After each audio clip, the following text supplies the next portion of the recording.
Hvernig lítur Kópavogsbær út árið 2030 ef við fáum að ráða? Nýr grunnskóli kemur í Vatnsendahlíð og nýtt íþróttahús fyrir ört vaxandi hverfi. Með uppbyggingu á 9 hverfi í Vatnsendahlíð aukum við þjónustu við íbúa í efri byggðum. Framkvæmdir á nýjum kennsvelli og stúku fyrir HK hefjast á þessu ári. Alltaf hérna, já. Byggjum upp kórinn sem lifandi menningar og þjónustu kjarna. Nýtum kjallarakórsins til endurhæfingar, til líkamsræktar fyrir ykkur, íbúana. Könnum möguleikann á að byggja nýjan golfvöll til dæmis upp fyrir Rjúpnahæð. Klárum göngurhringinn í kringum Elliðavatn. Byggjum glæsilegan útsýnispall í Vatnsendahvarfi. Útbúum bað- og útivistarstöð við Elliðavatn. Ísaksskóli kemur í Vatnsendahvarf. Fjölgum útiæfingasvæðum í hverfunum.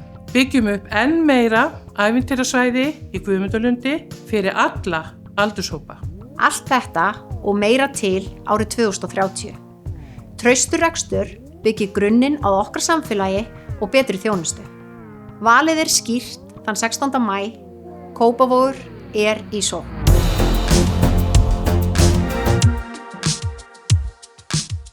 Bætum aðstöðu og